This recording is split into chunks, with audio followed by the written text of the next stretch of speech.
Hey there.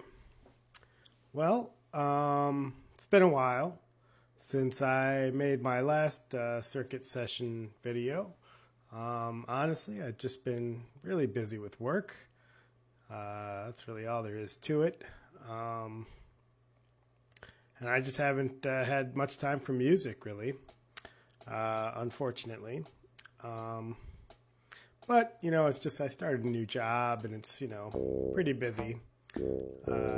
Just trying to get up to speed and everything. That's enough about that.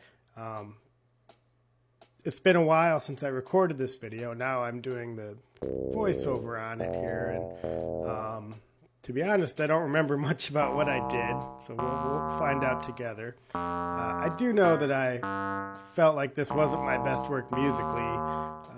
Really my main motivation, I got a new camera, and you might be able to tell that the video here is a lot clearer. I'm still learning how to work the camera. It's a Canon EOS M3. It's mirrorless, and I'm just using the kit lens on it. Got a pretty good deal on it, I think.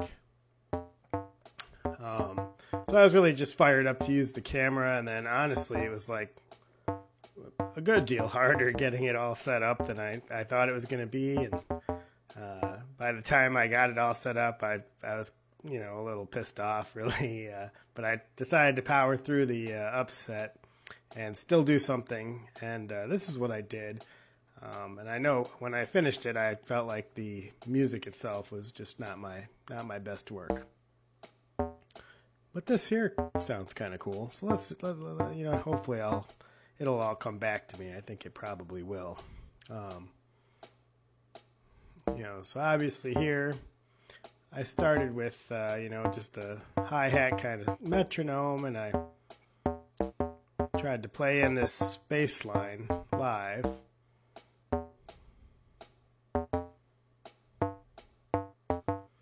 Quantization, sometimes it really works for you and sometimes it works against you. In this case, it sounds like it helped me get that recorded fairly easily, which is cool. And then I remember I wanted to make it swing a little more. It is coming back to me.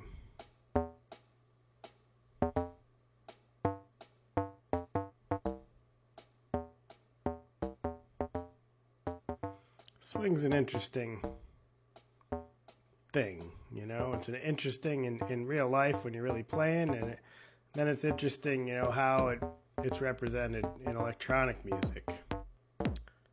Really makes you think about what it is, because it's so important to at least modern music. I have a feeling even, back in, the 1700s, they probably had their own version of swing, right? I imagine. I don't think anybody wants to hear something sound, super robotic. That's what a lot of what makes a performance, I think, is the performers, taking liberties with the rhythm, but small liberties that, kind of make sense musically.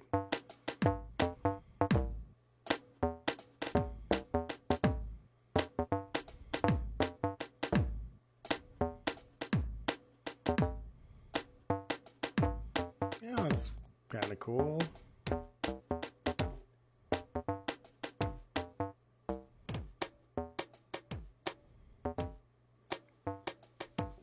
I was feeling like it felt thin. I think I felt like this, track felt thin the whole way through, if I recall correctly. I'm not sure why that is. Really no idea. It also looks like it recorded kind of hot. So this camera has an audio input, which is one of the selling features for me. So it would make these kind of videos easier to record, and also so I could plug in a microphone if that's what I want to do. But I'm looking at the levels here in my editing software, and they're a little high. I don't really hear any distortion, but they do look a little high. I'll probably throw just a little compression on in the audio in the video editing software using DaVinci Resolve with some free VST plugin for compression, M compressor, is what it says. I don't even remember where I got it. But, compressor is a compressor to a certain extent at least. I know some guys geek out over compressors.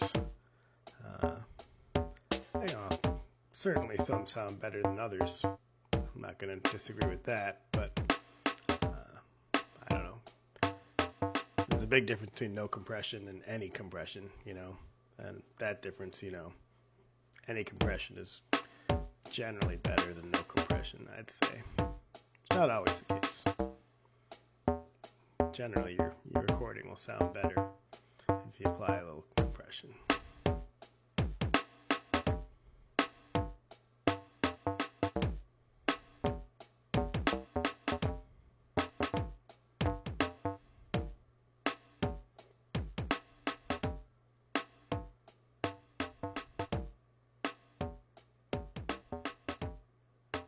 I really came into this one with I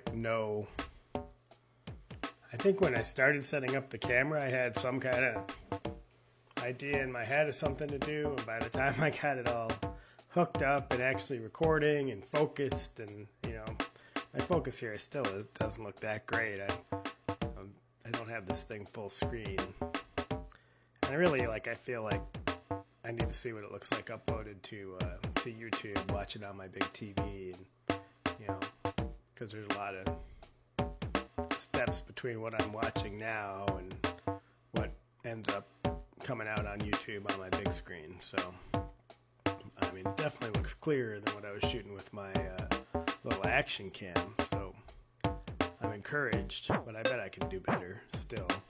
I'm also wondering if this is the greatest angle for this sort of application. I think you can see what's going on pretty good. It's not that artsy. Is artsy what I'm going for? Beats the hell out of me, man. Beats the hell out of me.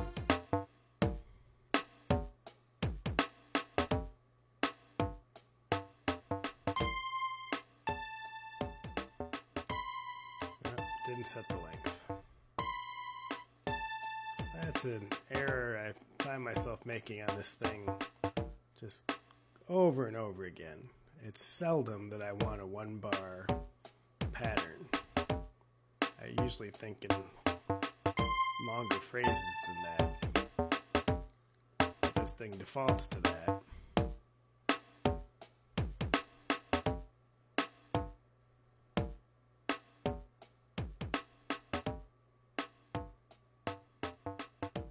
Did the picture just get a lot darker, or is it just me? I'm gonna have to go back and check that out.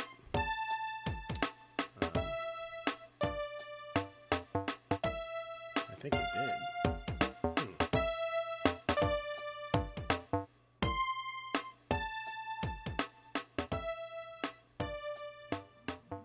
Alright, so here I decided to play around with this idea that I think I played around with in the last video, the last session. Sort of building up a chord progression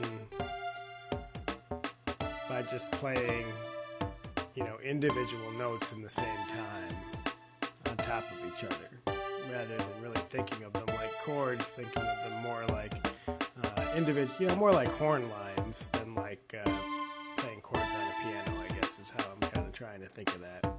I think I ended up not really knowing what I had. And I decided I wanted a better sound.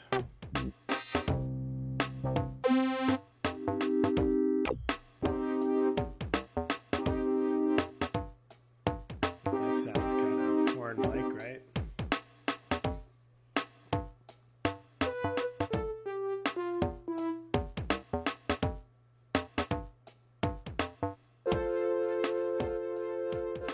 If you think about, if you're writing for a horn section, you're still writing changes, but you don't think about voicing them. I think all at the same time on the same. I don't know. It's different. I kind of think there's 4 different guys playing, right? I guess is what it is, as opposed to one piano player. Even if he's good, can only really do so much with his fingers.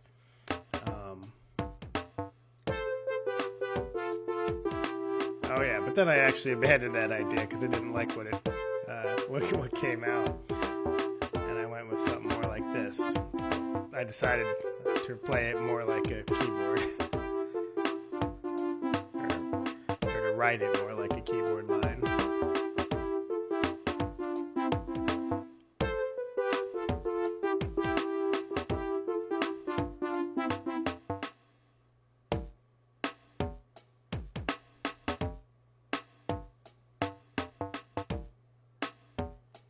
This is not a terrible line.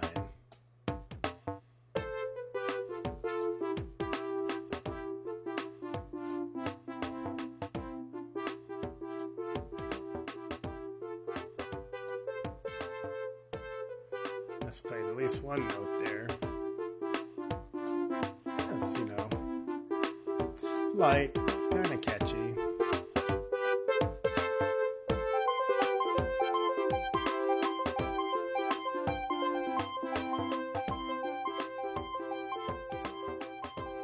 This is kind of like another little, you know, little circuit trick. It's just, you know, layering on and, you know, having at least one of your synths be polyphonic, and then, you know, layering on different parts, either, you know, an octave or two above or an octave or two below whatever the main line for that synth is. You know, just really trying to find ways to get more sound out of the box. Make it sound like, you know, more than just, you know, two synthesizers and a drum kit. Which is really how it presents itself. But it can do, you know, a fair amount more than that. It's really like, you know, if you have both synths polyphonic, it's like, you know, 4 to 8 synths. 4 drum kits with the sample flipping. If you look at it that way, you know, that's a lot more voices than it appears at first glance. And of course, you know, you get those voices all at different costs, so there's limitations on what they're not, you know, entirely fully featured voices, but you get a lot of range out of this thing.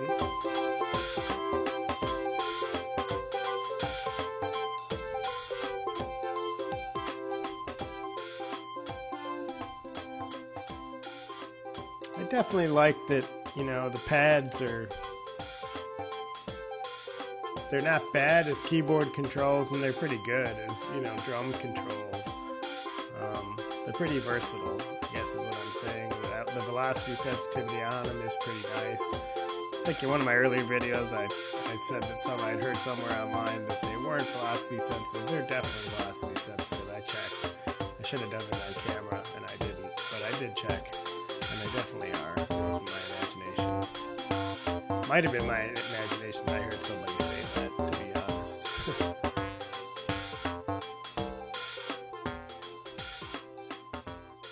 I think this was just like the very first synth sound that came up when I turned the thing on. I don't remember picking this, so finally got around to messing around with this bass voice and trying to find something that sounds more interesting. If you listen to this on headphones, that eighth knob really like expands the sound across the stereo spectrum.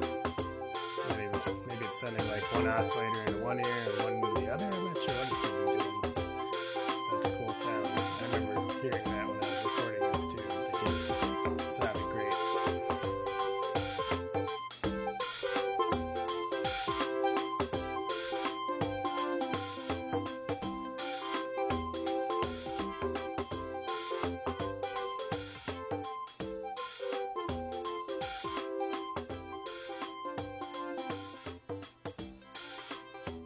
Obviously now I'm messing with the sound on synth 2, trying to find something a little interesting.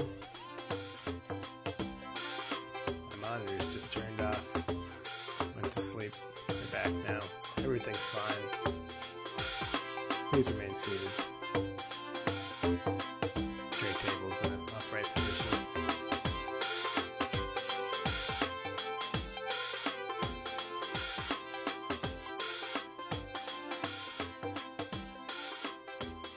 I can see why I was a little disappointed with this.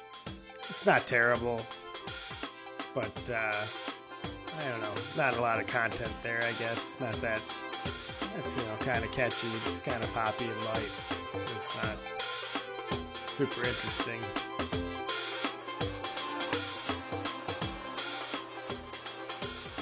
That's cool. It's cool. I wish you could automate, like, changing the delay time. That would be, hey, that's a great idea. They should add that. I've never heard anybody, I just thought of that myself. But that would be so cool because you get a lot of cool effects switching delay times. But they're transient. I guess if you were performing live with this thing, they would be cool. By the way, the light came back up. I wasn't really paying attention. I wonder what happened there. Was I just leaning over it? I don't know. Or did I had the camera just on full auto. No, actually I didn't. I think I focused it manually. I did focus it manually. I had the light. Well, we're done. So I'm going to play it out here for you. Thanks for watching. Once again, these are fun to do. Hope to do some more. Hope to get better with the camera. And yeah, not my best work musically, but not bad. And here we go.